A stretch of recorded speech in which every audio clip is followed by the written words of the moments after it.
the Ticats Audio Network. This is the CFL This Week with Bubba O'Neil.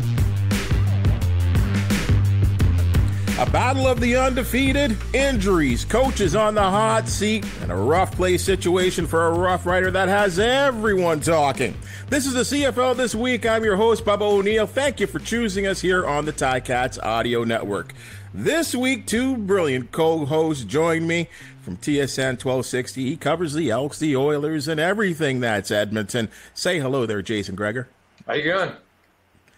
And this fella, alongside his colleagues at TSN 1200 in Ottawa, I put together maybe one of the best post-game shows I have ever heard. I don't care, Raptors, Blue Jays, it didn't really matter. He is the voice of the Redblacks, AJ Jakubec. Thanks, Bubs. Yeah, it was a bit of it didn't really seem like it was going to be that type of post-game show at 28-13 with about 6 minutes to go in the fourth quarter, but things escalated in a hurry.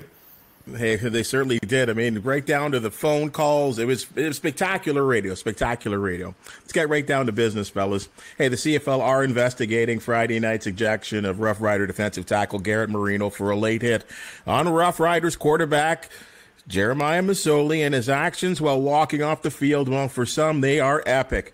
I'll go right to the source, AJ. How should the league proceed? At the time of we are taping this right now, we have not heard any type of discipline or any word from the CFL other than they are investigating the situation. I'm a big believer in second chances, but I think this should be a really, really harsh punishment. I think if you just look at the hit itself, it's brutal. To me, I think he meant to do it. I can't get in Garrett Marino's head, but it certainly looked like he meant to do it. He's got the history. He certainly went after, and you can talk about Dino Boyd's situation in this as well, because, he probably deserves some supplemental discipline as well for, what looked like a pretty dirty hit on P. Robertson. So, but let's separate that. He goes after Boyd. There's the allegations the night before that he basically said he was going to do something like this the night before at the keg. There's allegations of racism here. There's the hit itself. And then what I thought was probably worse than anything was just how he reacted going off the field. To me, I've been trying to think of a comparable because it's not just one play. It's not just one incident. It's the whole of it. It kind of reminds me a little bit, and there's no apples-to-apples comparison, but it reminds me of what Jeff Kugel did when he was a member of the Windsor Spitfires, where all of it just brought the league into disrepute. Is this the type of player that you want representing your league? When you go off the field flexing and cheering and celebrating the fact that you injured a player. You seriously injured a player. It's not like you didn't know what he had done. So, look, I'm all for second chances. I'm not going to say, kicked out of the league forever, but I think they need to take a real serious stand. Kick him out for the year. There are second chances. Jacob Ruby, you know what? He made some mistakes last year as a member of the Edmonton Elks. He paid for it. He ended up missing the entire season. Now he's getting a second opportunity. But I just don't think this is a player that they should be keeping around for this season based on the whole of it. And I don't want to hear about what about this, what about Simone Lawrence, what about Khari Jones. I didn't see Simone Lawrence or Khari Jones celebrate the fact that they injured a player to the same degree that Garrett Marino did. And that, to me, was the most sickening and disgusting part of all of it. Jason, just with all due respect to AJ, he's close to the situation. He is part of the Redblacks broadcast. And he's obviously going to be very sensitive, as we've heard. He's fired up, which is great. You're coming from more of a neutral standpoint. Let me hear your thoughts on what you saw and what you think the CFL should do in this situation. Well, the CFL has to suspend him. I don't think that's any debate at all. It's going to come down to how long of a suspension. You know what? It's probably going to be difficult to, conversations at the keg or anything like that. That's probably going to be a he said. type of scenario, so they'll have to do an investigation. I don't know how thorough that's going to be. So, the thing that we can discuss for sure is the hit itself. The hit itself is pretty gross. I've seen a lot of overzealous celebrations. That happens all the time. I don't agree with the suggestion that he should be, Saskatchewan should just cut him. I'm not a big believer in cancel culture. It's a terrible decision he made. But if you're not going to, it's like a kid. If you don't discipline your kid and then your kid acts out all the time, I don't blame the kid. Right now, he's a grown man. The league has to come down. I would think a fair suspension, 6 games. That's pretty significant to me. That's a third of the season. And, that's a lot of opportunity for him to decide if he wants to come back and play. Like, we've seen guys like to me, he reminds me of Jeff Braswell. I don't know if you guys remember Braswell or not. He was cocky, he was arrogant, had a lot of cheap hits. And eventually he played himself out of the league because he couldn't figure out how to play. Now, if you go back, and I saw online, he was suspended in college. So this is not the first time. He's had some other questionable hits. So to me, the CFL can't dip their toe in the suspension water and be like, okay, 2 games. I'm sorry, 6-game suspension is pretty significant. Maybe they go longer. Maybe they want to go 9. I'm not sure if I look at precedent. Like Jacob Ruby's completely different. That was off the field. That was falsifying a COVID thing. That's a completely different action. So I'm not sure that's a fair comparison. So I would look at just based on dirty, cheap hits and what guys have done in the CFL, 6 to 9 games would be a pretty significant suspension based on that. And I think it would be warranted. I thought it was interesting, the response I got on Twitter there, Jason, and both of you, AJ, here, is the fact that a lot of Saskatchewan Roughrider fans piped up on Twitter and saying that they don't want that player as a representative of the team that they follow. So, Jason, that's where I think maybe where you're looking at the Roughriders. And, of course, they've got to win football games. And Marino's there as a starter for obvious reasons. He's probably a pretty good ball player, and he certainly disrupts things in the middle. I mean, AJ, does this team, this franchise, have to take a look at what kind of damage keeping him could do?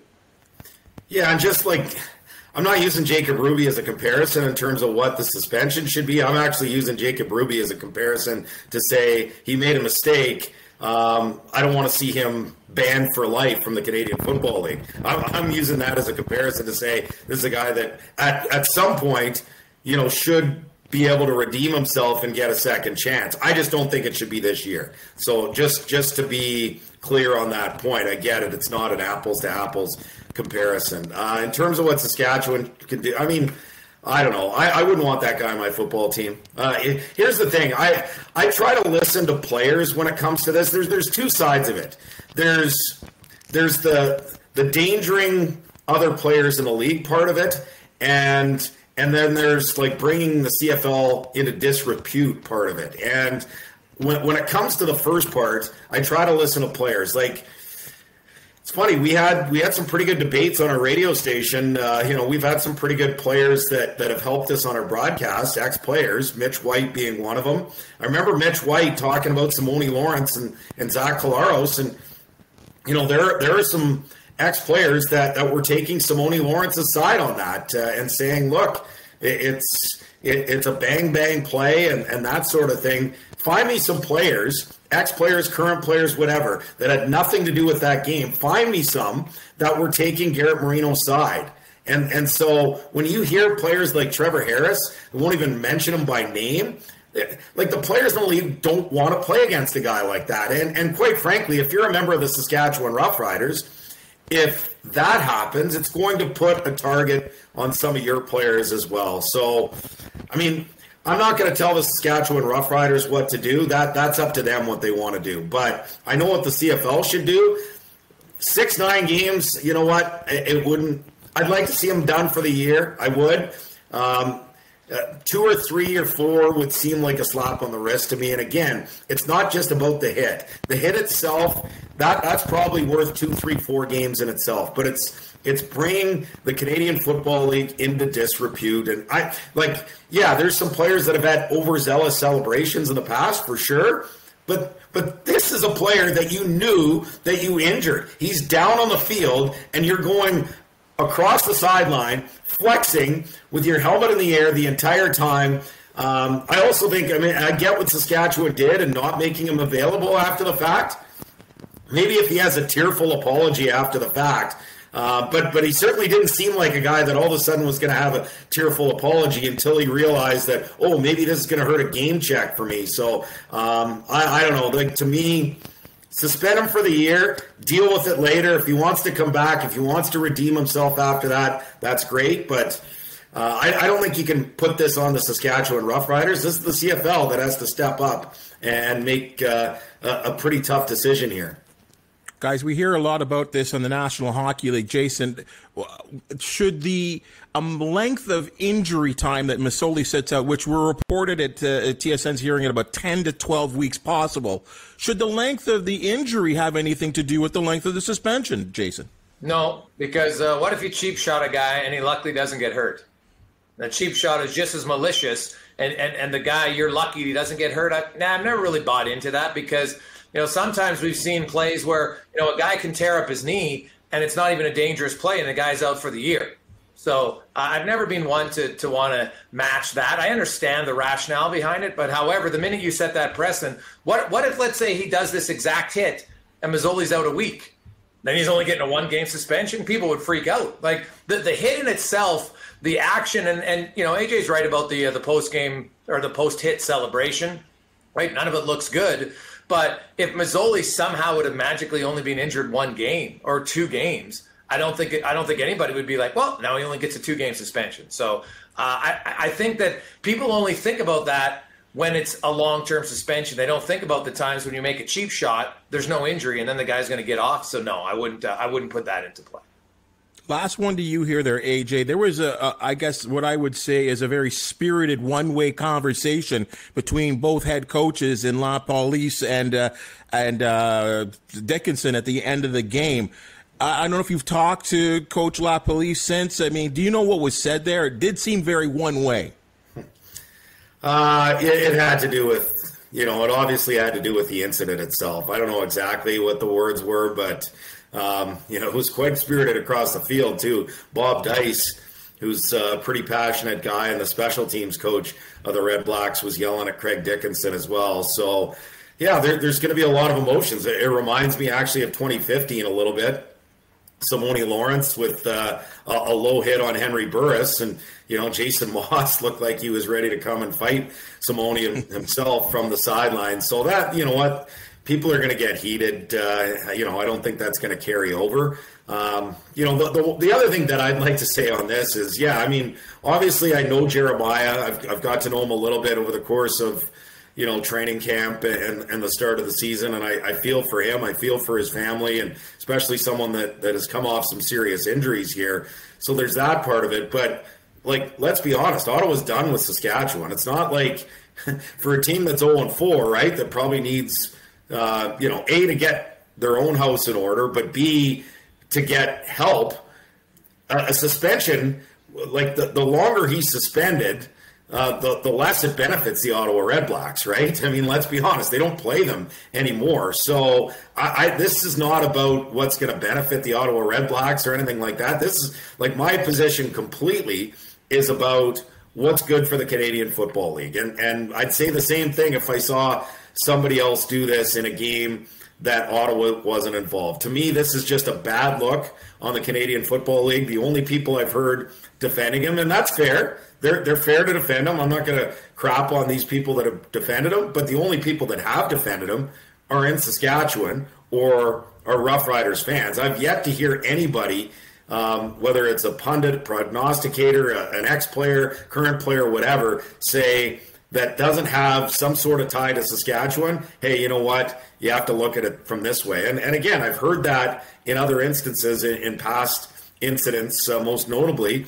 involving Simone Lawrence. So to me, it's kind of indefensible what he did. And again, the whole of it. And that's why I'm glad that they're taking the time here. I'm glad that they're taking the time to investigate the whole of it, right? The allegations of racism, the allegations at the keg the night before. There's a lot that goes into this. And, if he gets the book thrown at him, people are going to have to realize, the ones that are defending him, that it's not just about the hit. There's 4 or 5 different aspects that they're going to be looking at here.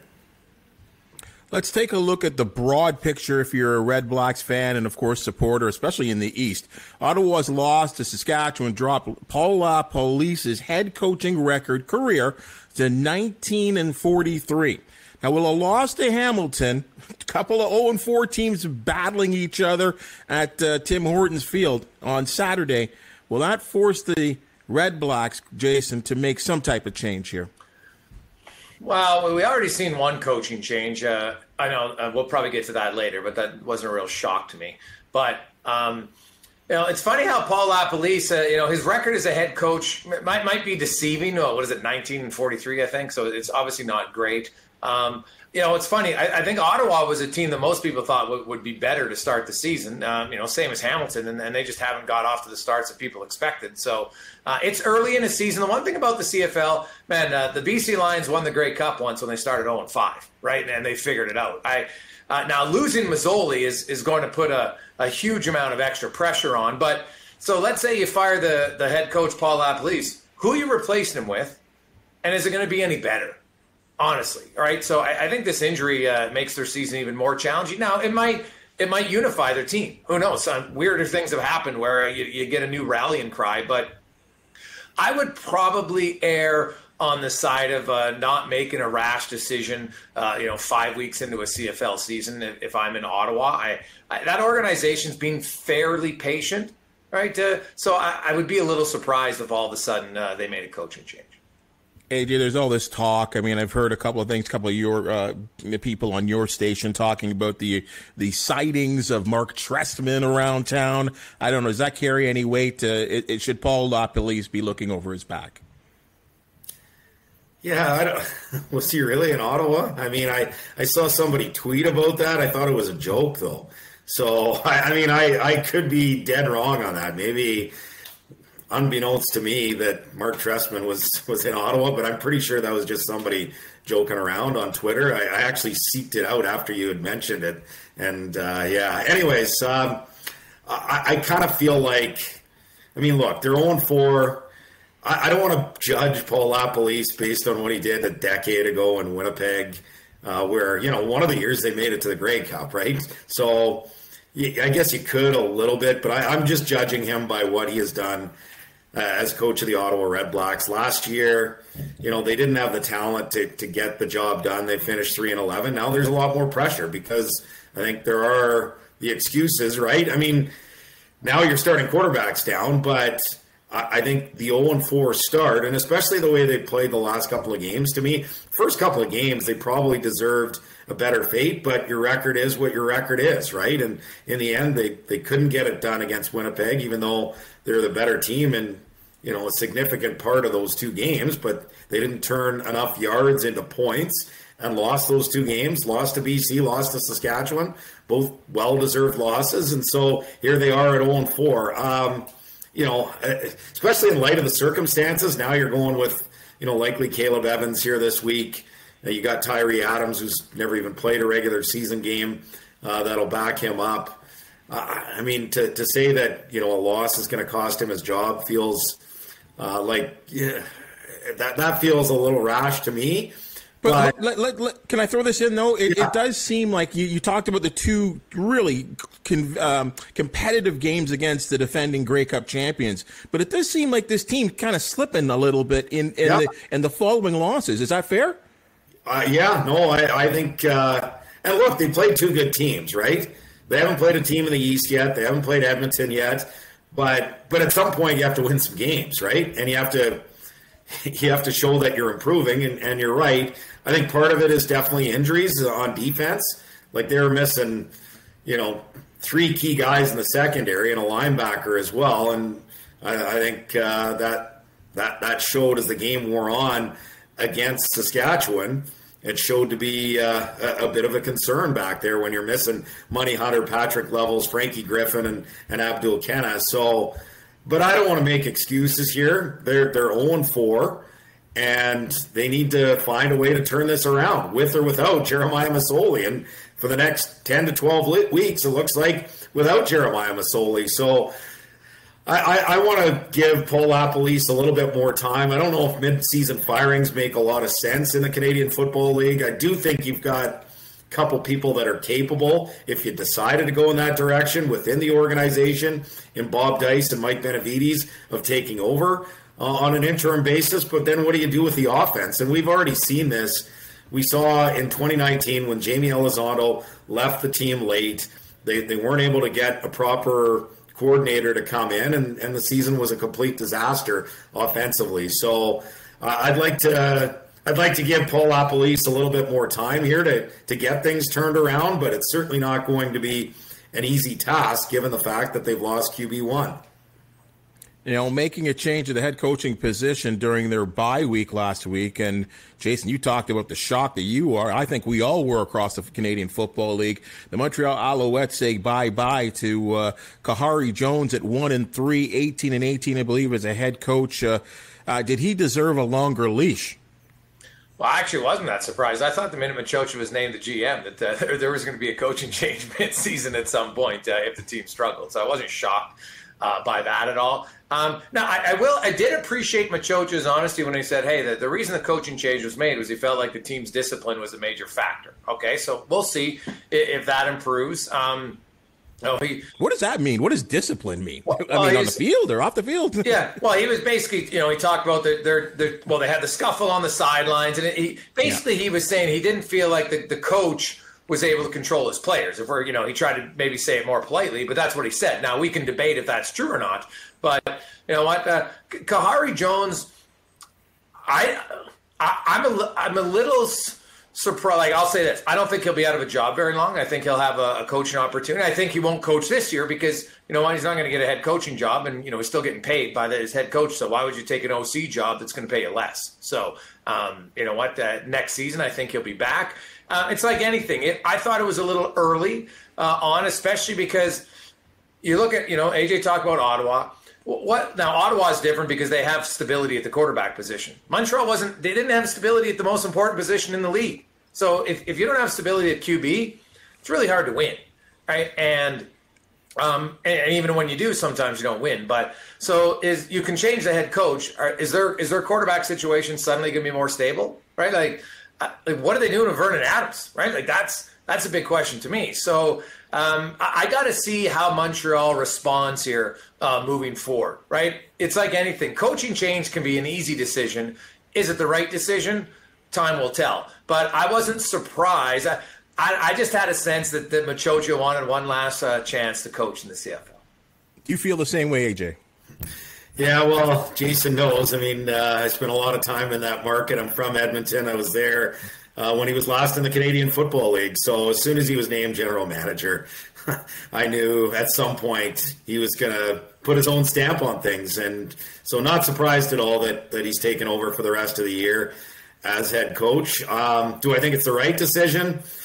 I think Khari Jones has done a pretty good job the last couple of seasons. I mean, I wouldn't overreact to a 1-3 start personally, based on especially in the East. Hey, well, let's see how it goes, right? And I mean, I don't really know.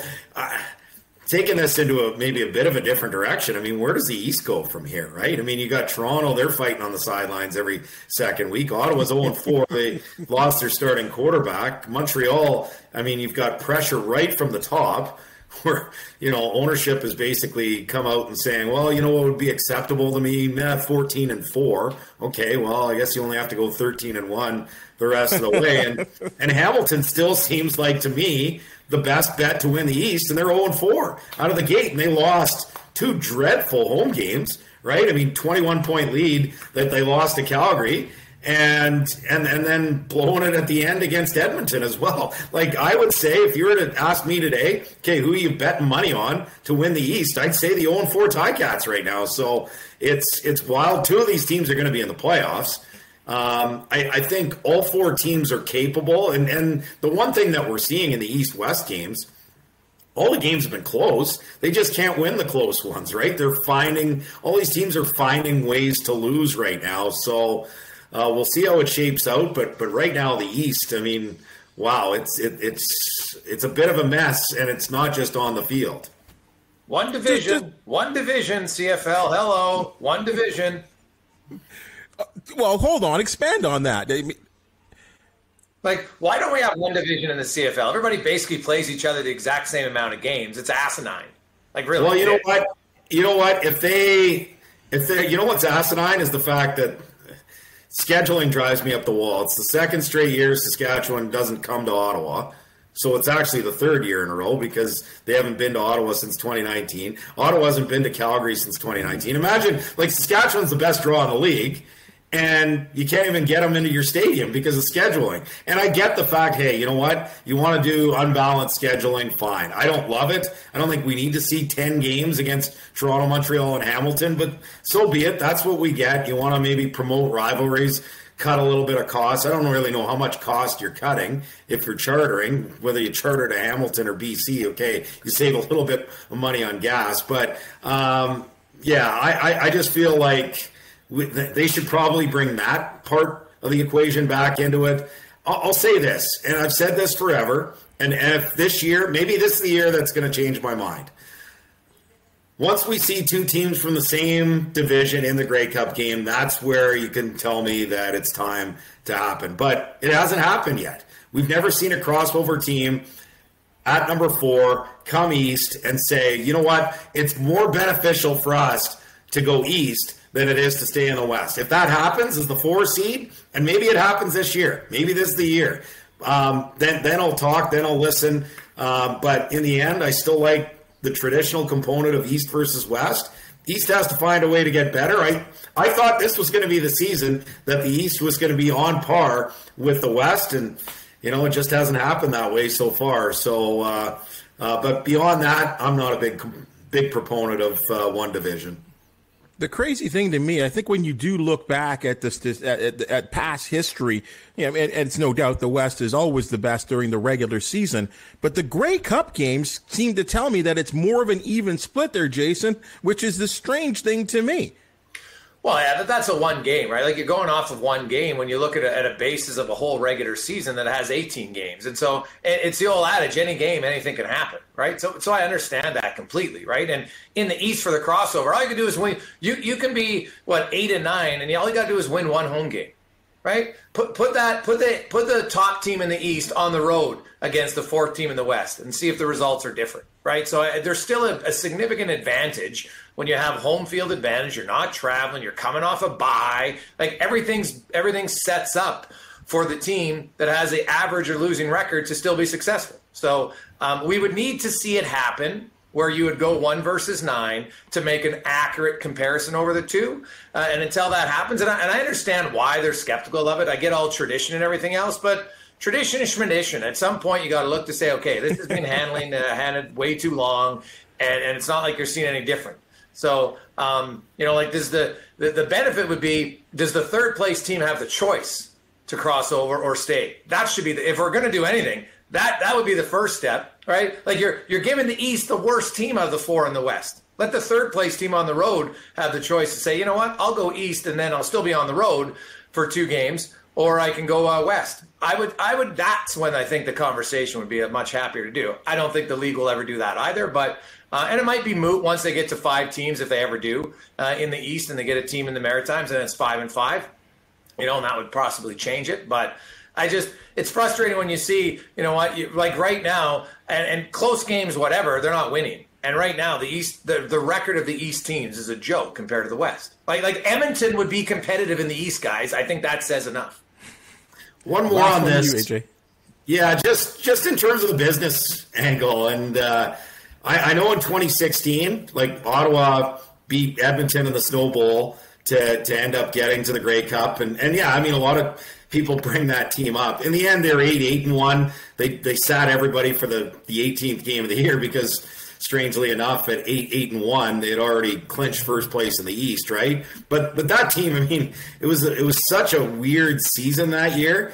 They had won the net offense battle, and I get you don't win games based on net offense, but they had won net offense 16 of the 18 games that year, but they had lost 9 games in the regular season, and then they won the net offense battle in the Grey Cup against a team that won 15 games in Calgary. So that was a bit of an anomaly that year, an Ottawa team that was way better than their record, but just couldn't get out of their own way for especially late in games. But back to 2016, the business angle. That Toronto Grey Cup was in big, big trouble until Ottawa was in the game. And, it was perfect storm, right? Ottawa, had been out of the league for a long time, hadn't been in a Grey Cup since 1981 until 2015 when the game was in Winnipeg. All of a sudden they get back into the game. It's 4 hours away. There's 10,000 tickets still available a week before the game, and Ottawa saved the CFL's butt big time. If Edmonton wins that game, I know how passionate Edmonton fans can be, and when I say that, I know they're going through their struggles in terms of attendance right now. But I'm not sure 10,000 Edmontonians are flying the week before a game to Toronto. It's a lot easier to drop and just to have, if the game is in the East or vice versa, right, to have at least one representative there if they earn it, right? If Edmonton would have won that game, they would have earned it. It would have been an Edmonton-Calgary Grey Cup in Toronto, so be it. But there would have been a lot of empty seats. Ottawa saved the CFL's butt that year. And that's another reason why I think East versus West matters when it comes to the Grey Cup game.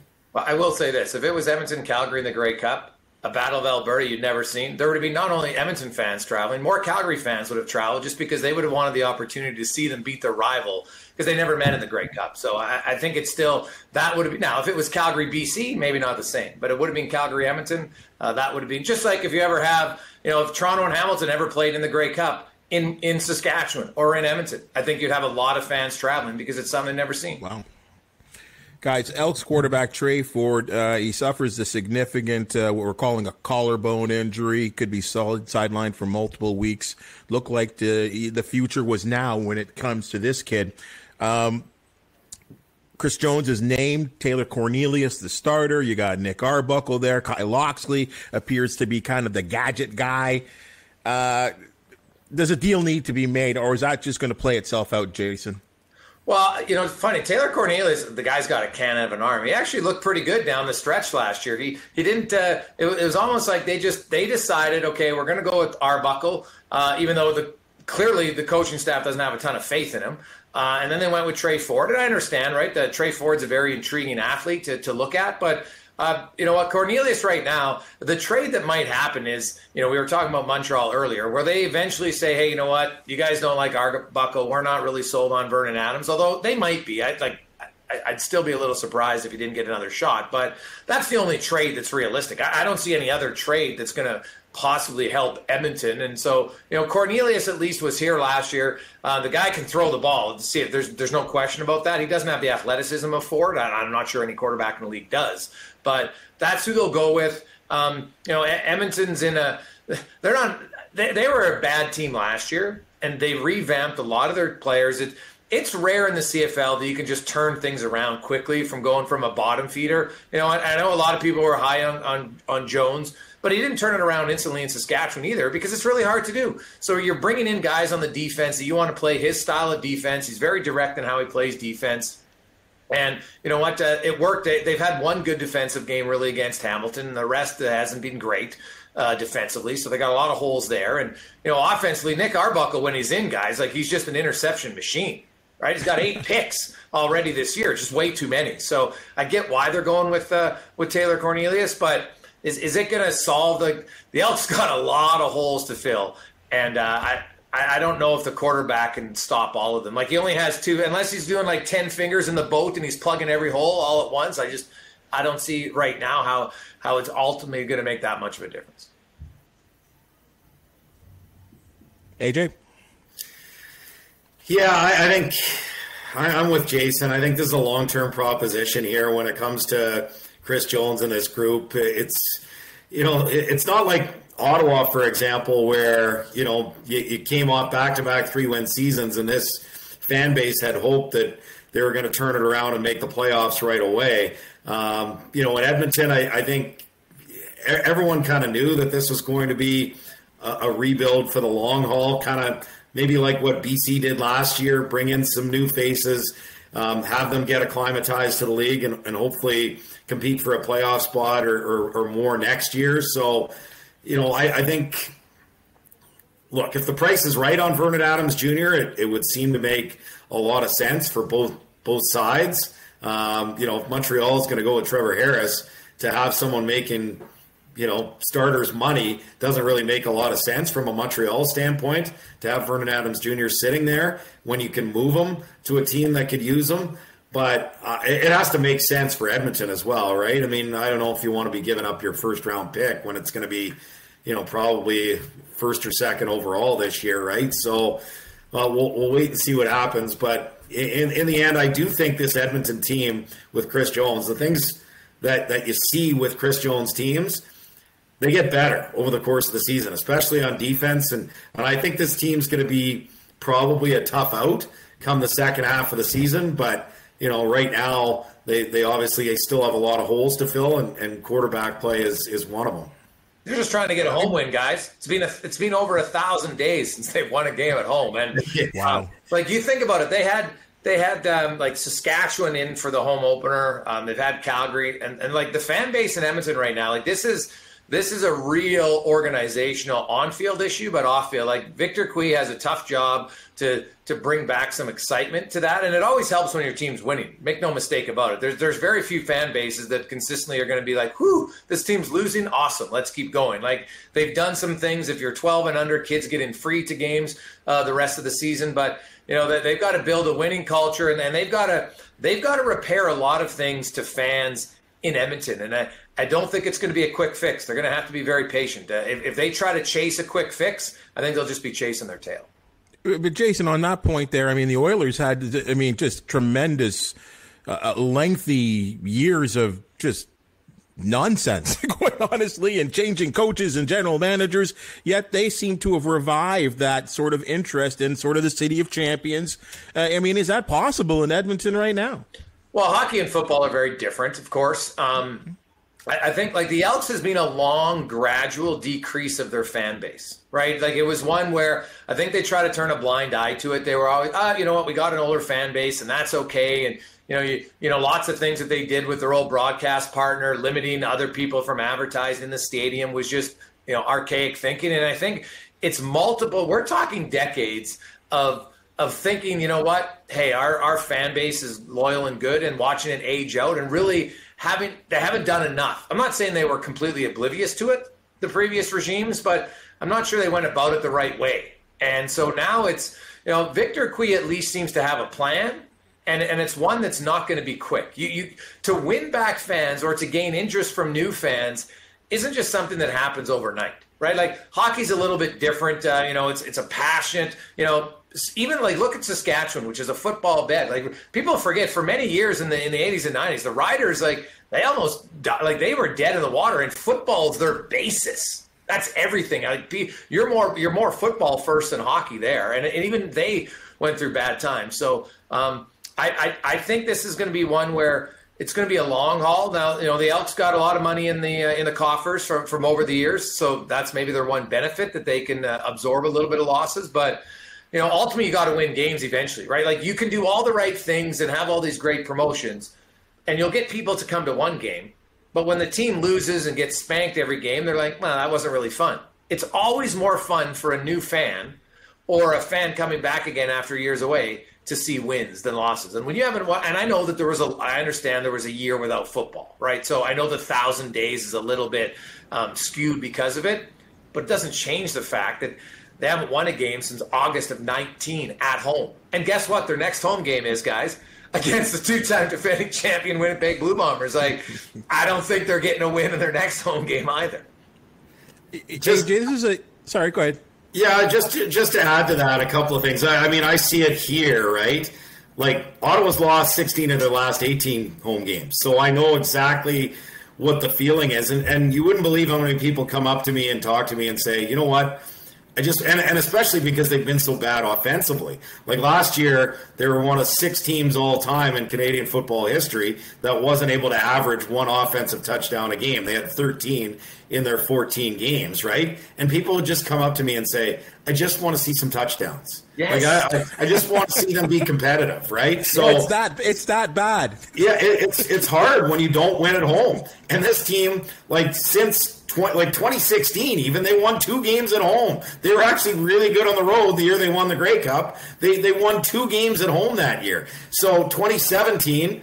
They were bad at home again. 2019, and so I know how it is, and I know how that can hurt a fan base, and you can do everything else right, but if you don't win at home, if you're not competitive at home, it really hurts. And look, I've lived in Edmonton 27 years. Jason and I are similar age. We grew up around the same time. Like, Jason can remember the 80s, like me, when the Edmonton Eskimos, as they were named back then, and the Edmonton Oilers, they were both dynasties, and the Eskimos then were as big as the Oilers.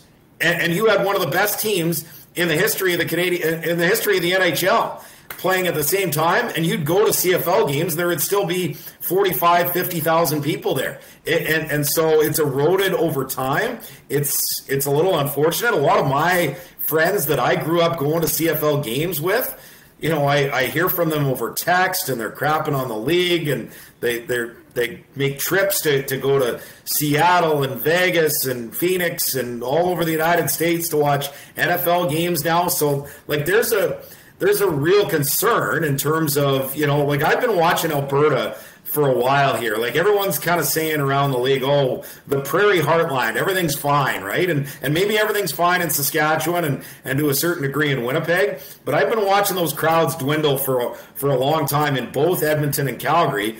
And it concerns me. They've got the league's got a lot of work to do. You're seeing some positive things like Vancouver, for example, with new ownership, but even still, right? 17,000 this week, which is better than it would have been a couple of years ago. But it just goes to show, I think every team in the Canadian Football League, Ottawa included, has a lot of work to do to continue to attract fans. Guys, the CFL's last 2 undefeated teams square off Friday night at IG Field. Boy, this is going to be a good one. The Stampeders coming off the bye week. The Bombers with yet another impressive victory going into BC when there was a lot of hype. And I believe when you're one of those Vegas guys and you like to put a little money down, it sounded to me that BC were the favorite in that game, which I thought was a little disrespectful to the 2-time Grey Cup champions. But, Jason, who wins this game? This is, I guess, the game of the week coming up. Oh, yeah, the Bombers Lions game was a fantastic game too, right? I thought it lived up to all the hype, and which was great to see. You don't see it very often. Calgary's looked really good, man. Bo Levi Mitchell's healthy again, and obviously he's still a pretty good quarterback. It's hard to go against the champs, though, man. Like it just is. Winnipeg is a great example of why continuity matters. And culture in sports still matters. Some people like to scoff at that word, and they took some lumps early, right? I remember there was a few years ago, people were screaming, Mike O'Shea should get fired, Mike O'Shea should get fired. And the easy choice sometimes is to fire a coach, right? Because it's the easy choice. Rather than look and say, hey, you know what? We got to gut this out. We got to have a plan. We got to stick to the plan. Even when the plan sometimes looks like you got one side of your car in the ditch, you got to still stay on the path. And Winnipeg's done that. And they've been rewarded now because other organizations, like the Bombers, go into every game. They believe they can win. They got a lot of talent all over the field. Like, they lose Lawler and they don't even miss him in the receiving corps at all, right? Because it shows you one guy can be replaceable. And so it's hard for me to pick against the Bombers. They just look so good. Like, they had those 2 games against Ottawa. They know how to win games, right? Like, if you want to play a low-scoring, tight game, they'll beat you. You want to play high-scoring, they can go after you. So I'll still take the Bombers until someone can beat them. AJ, anyway, you can see the Calgary Stampeders pulling this one off on the road. I mean, I can, but I'm not picking against Winnipeg. That's for sure. Write them off at your own peril, right? And, I was a little surprised to see so many people picking BC this week. And BC probably looked more impressive than Winnipeg over the start of the season, no doubt. But until the champs lose a game, they're still the champs. And that's a team that just knows how to win football games. They can grind out games in the fourth quarter. I mean, it's just ridiculous what they've done, especially defensively in fourth quarters where they just barely give up any points. So when it comes to crunch time, they find a way to grind out wins. I'll say this. I'm very happy for Bo Levi Mitchell and the league, right? I mean, he is still the face of the Canadian Football League. You've got some other, up-and-coming stars, like a Nathan Rourke, for example, in BC. But, we've kind of graduated from Henry Burris and Ricky Ray and Mike Riley and some of the other faces of the league over the course of the last decade. And Bo is the guy that's left. And maybe that's disrespectful to a guy like Zach Collaros, for example, who's won back-to-back Grey Cups, but Bo is still the guy. And to see him healthy and slinging it, I think it's fantastic for him and fantastic for the league.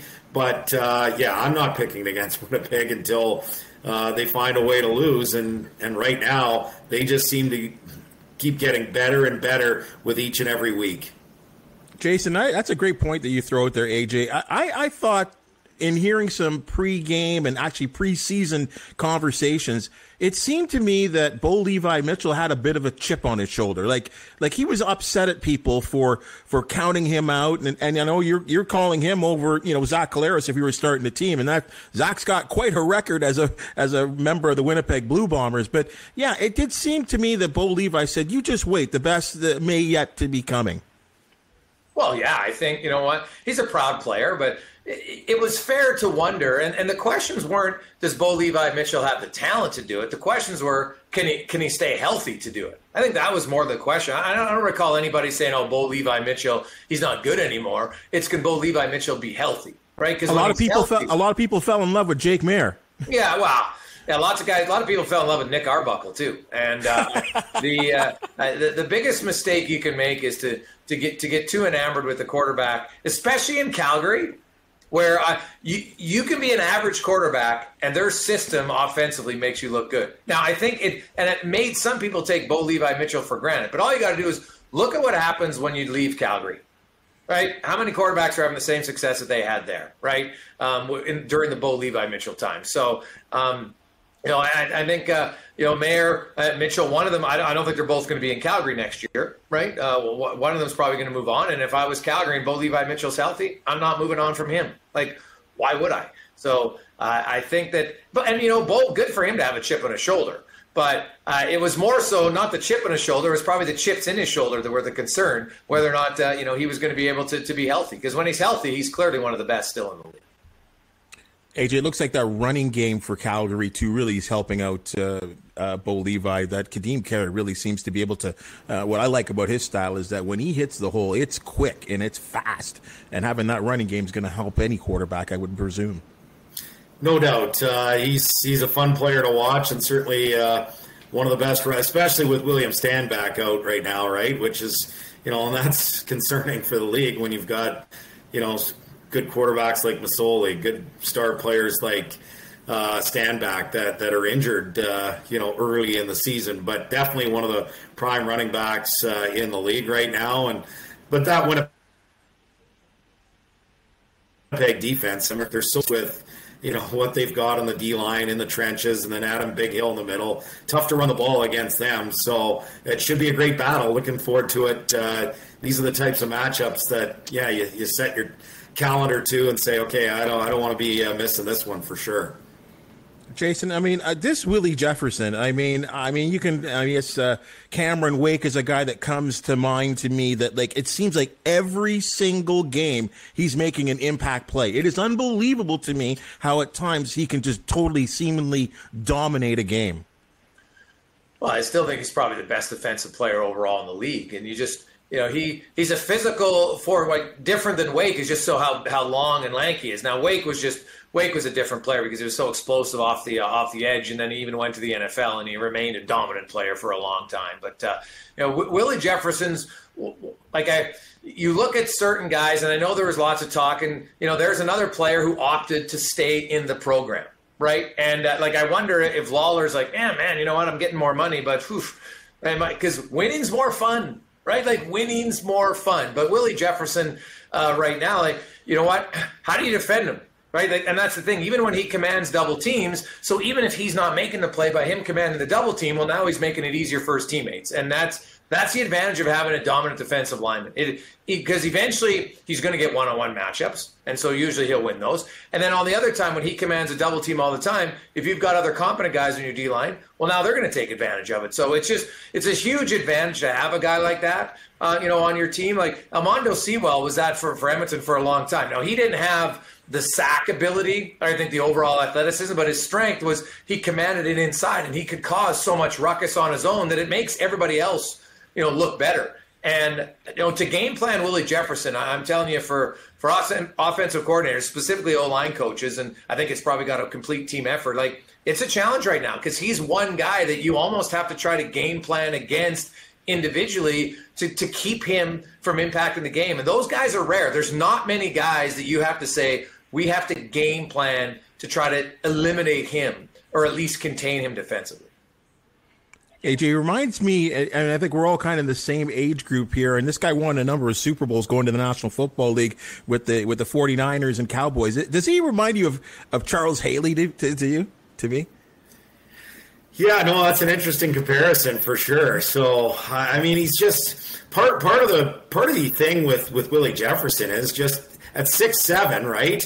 He causes so many issues that, if he was 6'2", 6'3", that he wouldn't, where he, sometimes he just has, it's not even about getting to the quarterback. Sometimes he gets his big mitts up there and boom, knocks down passes. And so it affects the game in so many ways. It's kind of like a rim protector in basketball where all of a sudden, okay, he swats a couple away and it changes how you have to do things. So yeah, he just beats you in so many ways. And then especially when Jeff Goat's playing on the other side too, it's pick your poison, right? Because that's a guy that is lethal as well. I mean, they've got two of the best pass rushers in the league when they're healthy and going at it together. So it's a nice luxury for them to have. It's funny. That's why, like, you see the first two games for Ottawa and you see basically how they were able to handle things in the trenches. They were able to move the ball. Like, they got 825 yards net offense the first two games against Winnipeg, against that front, against Big Hill,